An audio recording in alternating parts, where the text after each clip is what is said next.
गर्मी में एक कमरे का ससुराल बना होटल। अरे मोरी मैया, कितनी गर्मी हो रही है। गर्मी से हाल बुरा हो चुका है। बहू जल्दी आ जा, मैं तो शादी की तैयारी से ही थक चुकी हूँ। भगवान का शुक्र है कि ये शादी निपट गई। वो तो है माँ जी। ये कहकर रचना कलश के चावल गिराकर घर के अंदर आती है। अरे अंतरा, अब तो तेरी बहू आ गई है।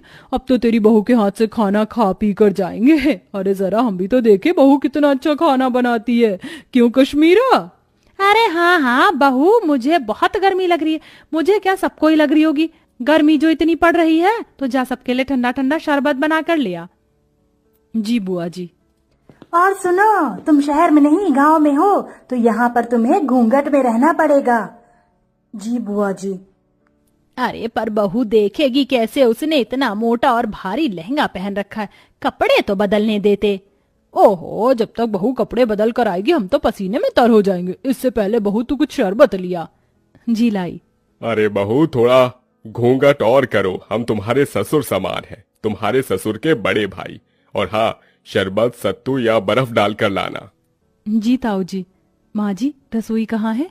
अरे बहू, तुझे रसोई ढूंढने में कोई परेशानी कैसे हो सकती है? वो देख, तेरा ससुराल एक कमरे का है, इस एक कमरे के कोने में हमारी रसोई।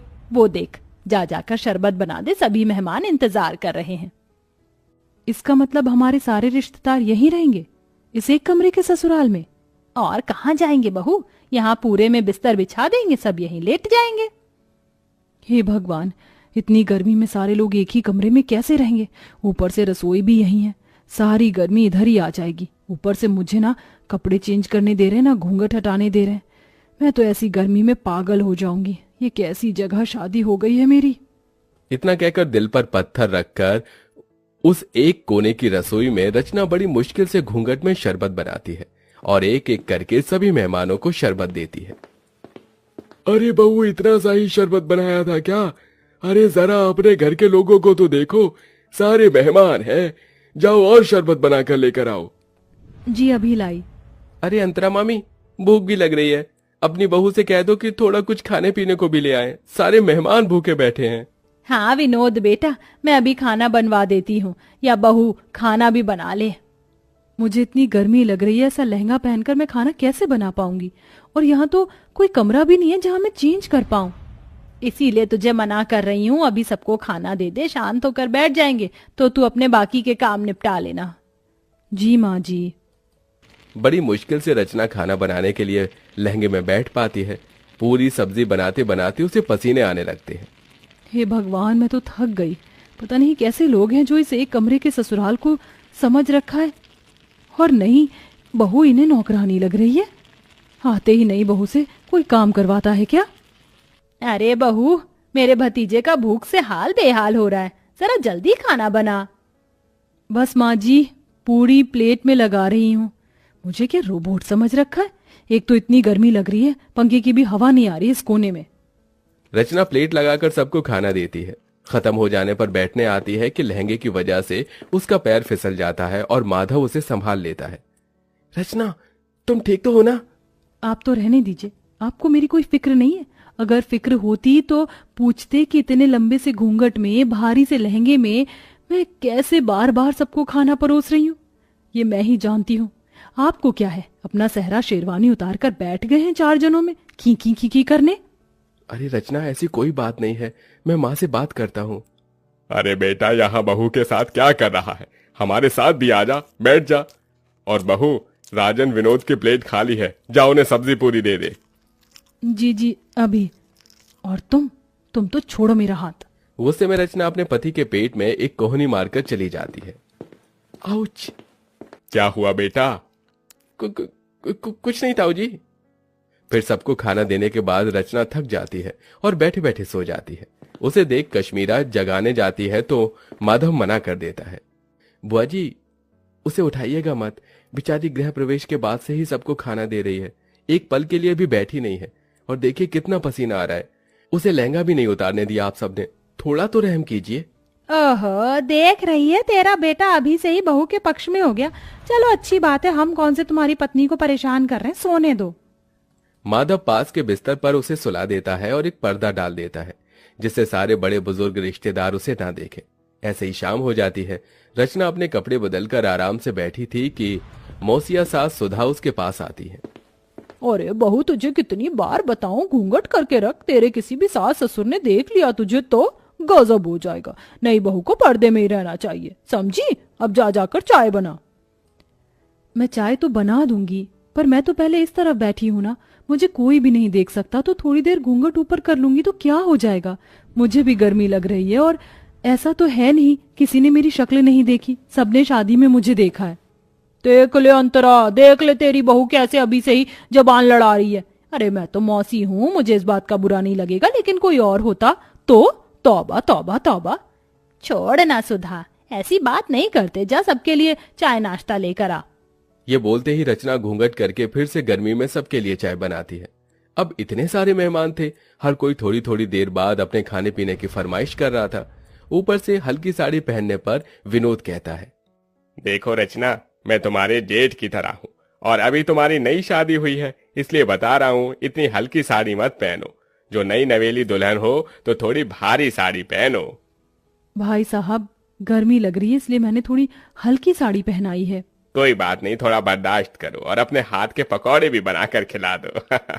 फिर कहाँ मैं बार बार आने बैठ रहा हूँ, मुझे तो आगरा ही चले जाना है। अब मेरा भेजा फ्राई हो रहा है, शादी करके पछता रही हूँ। इससे पहले ही बढ़िया थी मैं जब जीन्स टॉप पहनकर विदाउट कोई घूंघट के इधर उधर रहती थी, पर इन बड़े लोगों ने तो मेरा जीना हराम कर दिया। ऊपर से इतना छोटा ससुराल है, हर जगह कोई ना कोई बैठा है। सच में कमरे के ससुराल को होटल समझ लिया है, जाने का नाम ही नहीं ले रहे। जब से आए बहू ये, जब से आए बहू वो।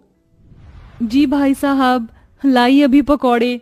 इतना कहकर रचना फिर से चूल्हा जलाकर गर्मी में बैठकर पकौड़े बनाती है। उस चूल्हे का धुआं और गर्माई सीधे रचना के मुंह पर लग रही थी। बस अब मुझे और नहीं होगा, मैं पागल हो जाऊंगी इस गर्मी में, थोड़ी देर बाहर चली जाती हूँ। पकौड़े उतार कर वो थोड़ा बाहर जाकर हवा लेते हैं। भले ही बाहर गर्मी सही, लेकिन उतनी भभक तो नहीं है जितना अंदर एक कमरे में है।